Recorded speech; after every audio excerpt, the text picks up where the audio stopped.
In 1986, Talk Talk ranked among the best-selling bands in the UK, with over 3 million records sold and years of sold-out tours ahead. By 1991, Mark Hollis deliberately ended it all. No accident, no scandal, no public collapse. He canceled the stage, cut off contact, and walked away from a multi-billion-dollar music industry, while still being paid to exist inside it. In a world where people destroy themselves to stay famous, Mark Hollis did the opposite. The question is, how much pain does it take for a man to choose silence over fame? At his commercial peak, Talk Talk was supposed to keep going. The formula worked. The radio played their songs. The label expected repeats. Instead, Mark Hollis did something almost no successful artist dares to do. He slowed everything down, not strategically, not gradually, radically. Between 1984 and 1991, Talk Talk released a sequence of albums that moved in the opposite direction of the market. Each record sold less. Each song became quieter. Choruses disappeared. Tempos collapsed. Silence began to matter more than melody. On later sessions, musicians were told to stop playing if the sound felt dishonest, even if it ruined the take. Some tracks took months to finish. Others were built around sounds barely audible at normal volume. The label called it self-sabotage. Critics didn't know what to call it at all. By the time Spirit of Eden and Laughingstock were released, Talk Talk was no longer a pop band. They were something else. Too slow for radio. Too fragile for charts. Too uncompromising for business. Sales dropped sharply. Promotion evaporated. And Hollis didn't fight back. He didn't explain. He didn't defend the work. He simply refused to translate his music into something easier to consume. Years later, those same albums will be cited as foundational texts for post-rock, ambient, and experimental music.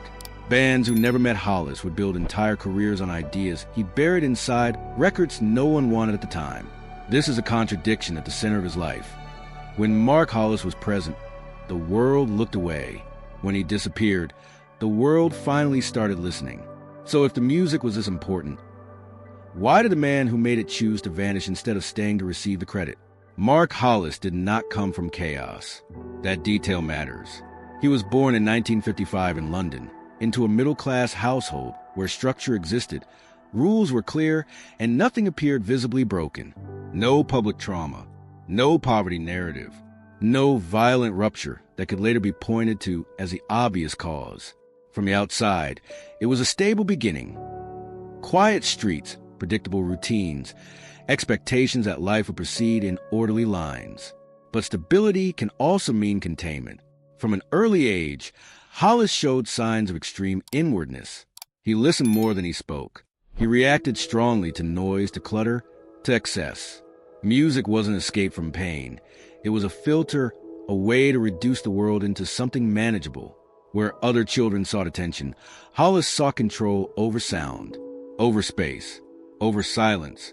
In his teenage years, while British youth culture grew louder and more performative, he moved in the opposite direction.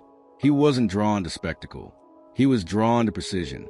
The right note, the right pause, the moment when sound stopped meaning entertainment and started meaning truth. People around him noticed something unusual, not ambition, but intolerance for falseness. Hollis wasn't interested in impressing rooms. He was interested in whether something felt honest. If it didn't, he withdrew, not dramatically, quietly, permanently. This temperament shaped everything that followed. Unlike many future stars, he never showed hunger for celebrity. Fame was not the goal, expression was. And expression, for him, required conditions most public careers do not allow: time, solitude, and freedom from explanation. As British pop culture accelerated into brighter visuals and bigger personalities, Hollis remained suspicious of visibility itself. Music schools and early collaborations only deepened this divide.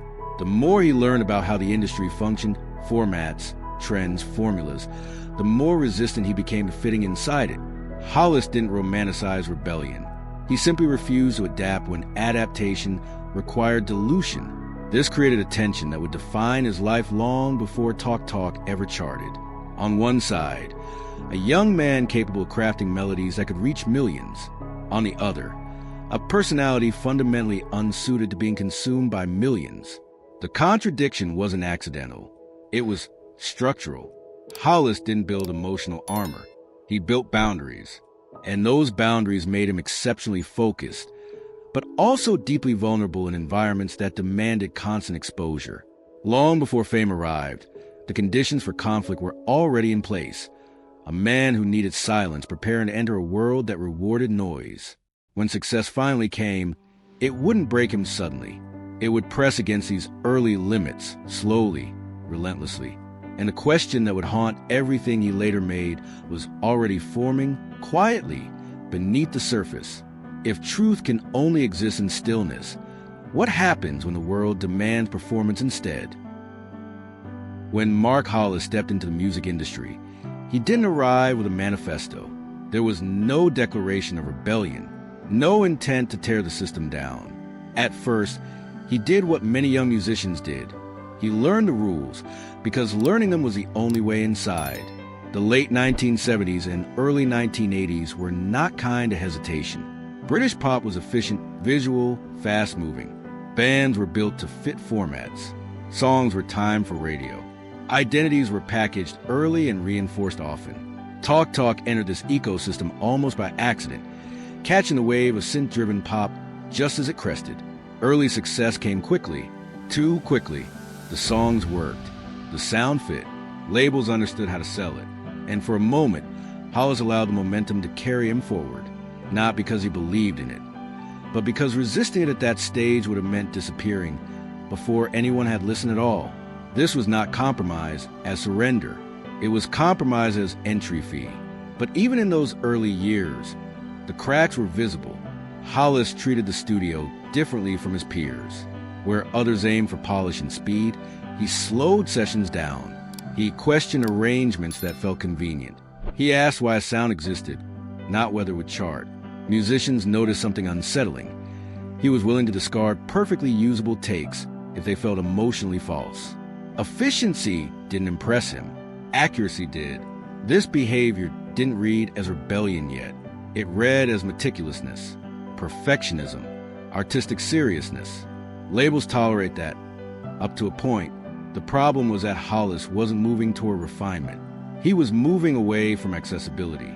As Talk Talk gained visibility, Hollis began quietly withdrawing from the machinery around it. Interviews became rarer.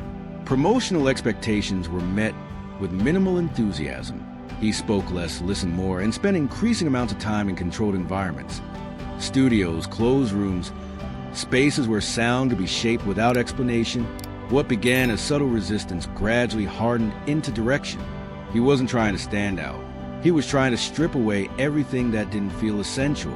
Choruses, repetition, obvious emotional cues. He questioned whether music needed to reassure listeners at all, or whether its responsibility was simply to be honest.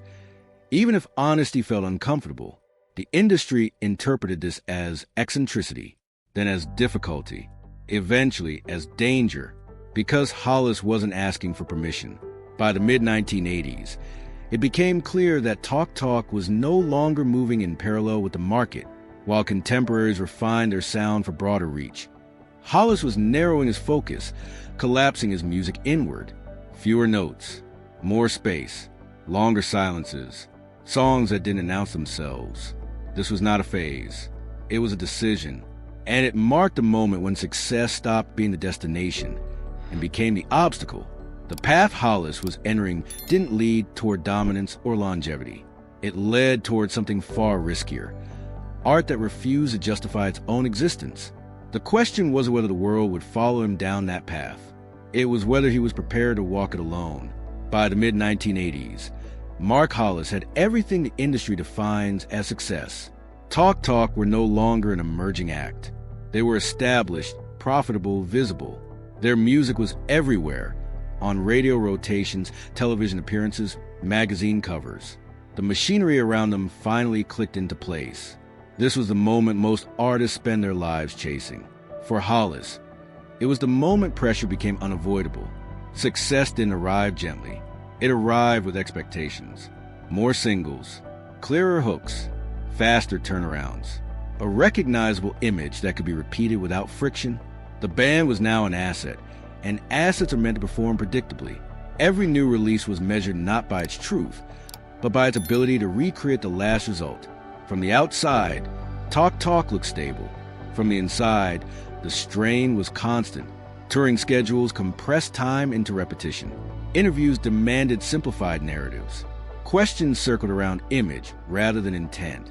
Hollis began to understand something critical. The industry wasn't interested in what he was searching for. It was interested in what could be sold again. The more successful the band became, the less room there was to experiment. This was the paradox of the spotlight. Visibility brought resources, but it also reduced freedom. The brighter the light, the narrower the space to move. Hollis felt this immediately. Where others adapted, he resisted. Quietly, internally, but decisively. He didn't rebel against fame by acting out. He rebelled by withholding. Performances became more controlled. Public statements grew shorter. Creative decisions became increasingly insulated from outside influence.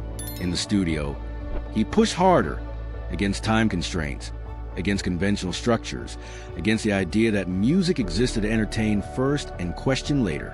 This created friction within every layer of the system. Labels grew nervous. Managers tried to negotiate. Critics sensed a shift but couldn't define it yet. The audience, largely unaware, still responded to what they were given. On paper, everything worked. On an emotional level, Hollis was already drifting away. What unsettled him most was not the noise of fame, but the loss of silence. Every success demanded response. Every appearance demanded explanation. Every album demanded justification. For a man whose creativity depended on space and restraint, this constant demand felt invasive. The spotlight didn't just illuminate, it intruded. And yet, he didn't walk away. Not yet. Instead, Hollis attempted something far more dangerous. He tried to reshape success from the inside, to use a platform he had earned to make music that refused to behave like product, to see how far truth could be pushed before the system pushed back. This was not idealism. It was confrontation. The band stood at a crossroads without announcing it. Continue delivering what the world expected, or begin dismantling those expectations piece by piece. Either choice carried risk. One threatened artistic collapse. The other threatened commercial extinction. Hollis chose neither fully. He stayed visible, but only enough to keep the door open. He delivered records, but stripped them of the elements that made them easy. He accepted fame, but refused to perform it. This balancing act couldn't last, because the spotlight does not tolerate ambiguity for long. Eventually, it demands clarity, alignment, submission. And as Talk Talk reached what should have been their most comfortable position, the distance between what the world wanted and what Hollis could endure became impossible to ignore. The question was no longer whether success suited him. It was whether he could survive staying at the center of it without losing himself entirely. By the time Talk Talk entered their late phase, the conflict was no longer subtle. It was structural. The music industry still saw Mark Hollis as a valuable asset. He saw it as a narrowing corridor. Every album cycle tightened the space around him. Budgets came with conditions. Studio time came with expectations. Creative freedom was tolerated only as long as it produced familiar results. Hollis understood something most artists refuse to admit. The system does not hate art. It simply does not wait for it. What he was attempting required slowness, reflection, failure, silence. What the industry required was output. Recording sessions began to stretch into uncomfortable territory. Songs were dismantled and rebuilt repeatedly, not in pursuit of perfection, but in pursuit of honesty. If a sound felt decorative, it was removed. If a passage existed only to please, it was erased. Musicians were asked to play less, not more, sometimes to stop entirely. This approach confused everyone around him. Executives saw rising costs without obvious returns. Producers questioned whether the work would ever be finished. Band members felt the pressure of disappearing ground beneath them.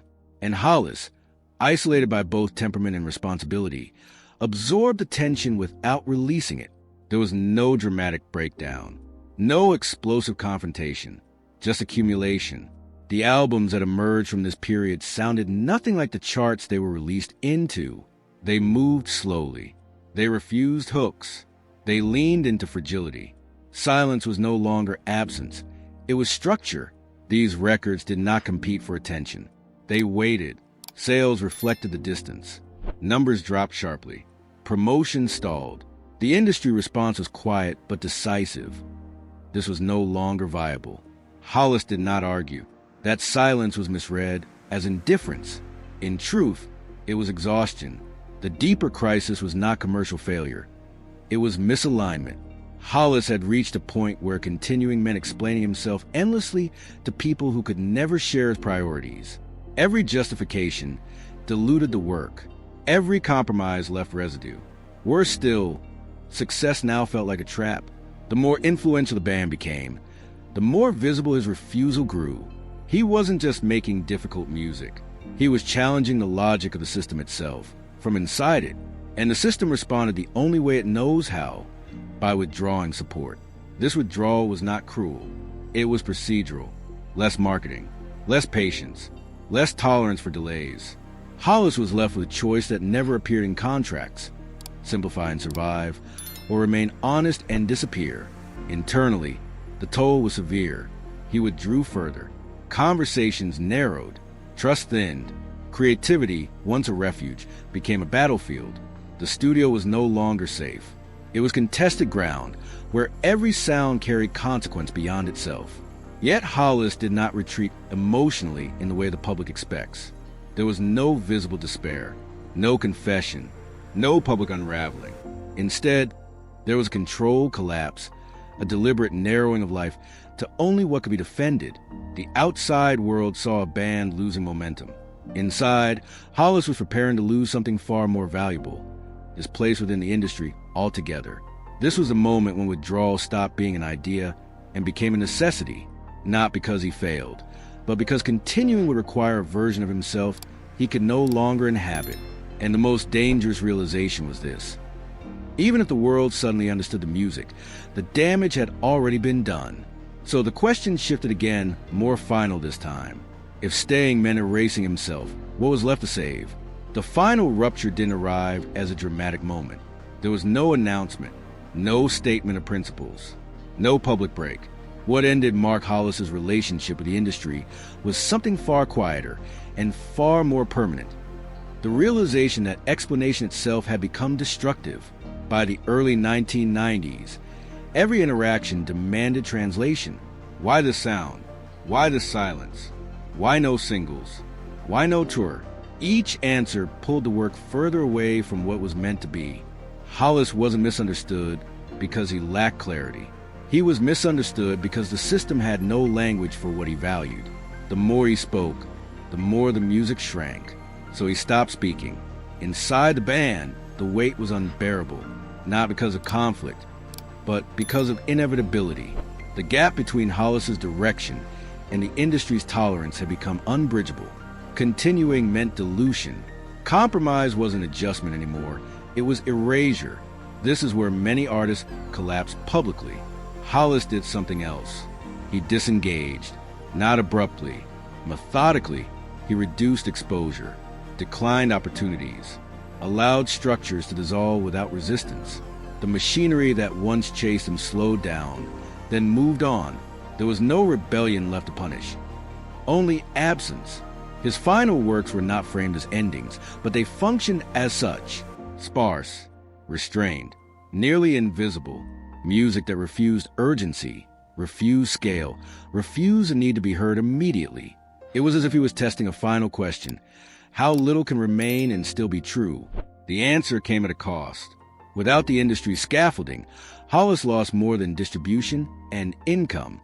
He lost context, identity, a place within a world that had once defined him, even if he had resisted it. Walking away was not liberation in the romantic sense. It was withdrawal under pressure, chosen because the alternative was internal collapse. Silence became protection. He did not rebrand. He did not reinvent himself as a cult figure. He did not trade visibility for mystique. He simply stepped out of frame and stayed out. Years passed without appearances, without interviews, without the familiar cycle of rediscovery that often tempts artists back.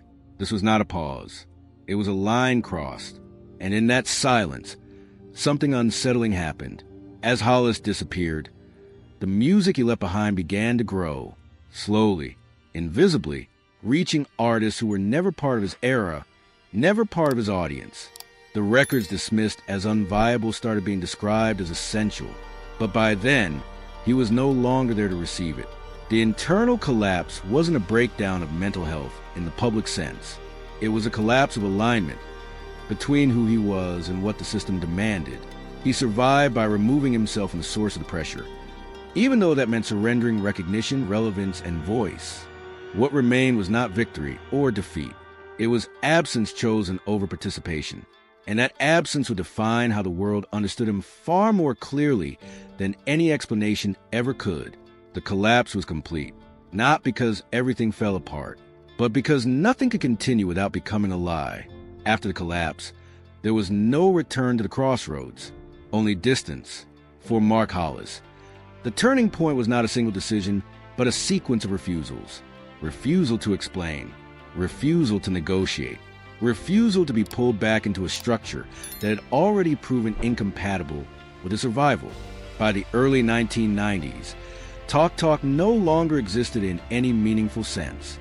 Not officially, not ceremonially, simply functionally gone. What followed looked, from the outside, like disappearance. From the inside, it was stabilization. Hollis did not replace one public role with another. He didn't pivot into production, teaching, or commentary. There was no visible reinvention. That absence confused people who expected a narrative arc. Fall, recovery, comeback. But Hollis was not interested in narrative. He was interested in removing pressure. The few creative gestures that emerged during this period were deliberately minimal. A solo record appeared without fanfare. It was sparse, intimate, almost confrontational in its quietness. No singles, no promotion, no attempt to contextualize it for a market. The message was implicit. This work exists whether or not you notice it. Then, again, silence. This was the rebirth, if it can be called that, not as an artist returning stronger, but as a human being reclaiming scale. Life reduced to manageable proportions. Family, routine, private listening instead of public performance. The very things that fame had made impossible. Importantly, this withdrawal was not fueled by bitterness. Hollis did not attack the industry after leaving it. He didn't warn others away. He didn't position himself as a casualty. That restraint mattered. It confirmed that his departure was not an act of protest, but of self-preservation. The industry moved on quickly, as it always does. New sounds replaced old ones. New faces filled the gaps. Hollis was no longer relevant by commercial metrics, and that irrelevance was precisely the point. Relevance had become the problem. Yet beneath the surface, something else was unfolding. Musicians began to discover the records he had made during the so-called collapse. They heard freedom in the restraint, courage in the refusal to entertain. They recognized something radical, proof that an artist could step away at the height of capability and still leave a complete body of work. This delayed recognition did not draw Hollis back. He stayed where he was, outside the loop, outside the cycle of validation and response. The rebirth was not about reclaiming a voice. It was about choosing when not to speak. In a culture that frames withdrawal as failure, Hollis's choice unsettled people. It challenged the assumption that persistence is always virtue, that staying visible is always strength. His life after fame suggested a different equation. Sometimes the most decisive act is to stop participating altogether. The turning point, then, was not the end of a career. It was the end of negotiation. From that moment on, Hollis lived without asking whether the world was listening, and without caring if it ever did again. And that raises a question few stories are willing to confront. If stepping away saved him, what does that say about the cost of staying? For most artists, the years after disappearance are defined by longing. For Mark Hollis, they were defined by containment. He did not drift. He did not wander. He did not chase substitutes for what he had left behind. His life after music was intentionally smaller, fewer variables, fewer demands. Fame had expanded his world beyond what he could metabolize. Stepping away was an act of compression, bringing life back down to human scale. Hollis avoided public narratives entirely. No memoir, no late career reassessment. No interviews designed to set the record straight. He did not correct misunderstandings because he no longer needed to be understood. Silence, once a compositional choice, became a lifestyle. This absence was often misread as fragility. In reality, it was structure. He focused on family, on routine, on listening rather than producing. Music remained present, but no longer as output. It was private again, no longer a transaction. The same instinct that once stripped songs down to their barest elements now stripped life of unnecessary exposure. Meanwhile, something unexpected was happening without him. The records that nearly ended his career began to travel, quietly, across generations, across genres. Artists in post-rock, ambient, experimental, and minimalist traditions cited Spirit of Eden and Laughingstock as turning points. Albums once dismissed as commercially suicidal were now studied as blueprints. The irony was complete. The music industry that could not tolerate those works at the time now treated them as sacred texts. Retrospectives appeared. Tributes multiplied. His name was spoken with reverence, often by people who had never heard Talk Talk on the radio when it mattered. Hollis did not re-enter the conversation. When he died in 2019, the response was immediate and global. Musicians mourned not just a talent, but a position, proof that it was possible to refuse visibility without erasing meaning. That legacy did not revolve around chart positions or sales figures. It revolved around permission. Permission to slow down. Permission to disappoint expectations. Permission to leave. In a culture obsessed with output, Hollis left behind a counterexample. An artist whose most influential act was knowing when to stop. His legacy was not defined by longevity, but by integrity maintained under pressure. The silence he chose did not erase him. It clarified him. And perhaps that is why his work continues to resonate, not because it demands attention, but because it refuses to beg for it. In an industry built on constant visibility, Mark Hollis demonstrated a quieter truth. Meaning does not require presence. Sometimes it requires distance. The world eventually caught up to what he had done. But by then, he was already gone, living proof that stepping out of frame can be the most lasting gesture of all, which leaves one final question hanging over everything he left behind. If absence can speak this loudly, what have we been missing by never learning how to listen? In the end, Mark Hollis did not leave behind a legend built on spectacle. He left behind a question. His life refuses the usual conclusions. There is no cautionary tale about excess, no triumphant comeback, no redemption arc polished for applause. What remains is quieter and far more unsettling. A man reached the center of the system, understood it completely, and decided the cost of staying was higher than the cost of leaving. This is uncomfortable because it contradicts what we are taught to admire. We are told persistence is virtue, visibility is success, that meaning grows with scale. Hollis exposed a flaw in that logic by doing something radical. He stopped participating before the system could finish shaping him into something he didn't recognize. His silence was not emptiness. It was refusal. Refusal to perform a version of himself that could be consumed. Refusal to translate truth into something easier to sell. Refusal to confuse recognition with worth. The industry moved on. History caught up later. And somewhere between, a body of work remained, untouched by explanation, unsoftened by compromise. Mark Hollis did not disappear because he was weak. He disappeared because he was precise about what he could survive. And that leaves us with the question his life quietly asks every listener, every artist, every person watching from the outside. If success demands that you abandon yourself, how much of it is really worth keeping?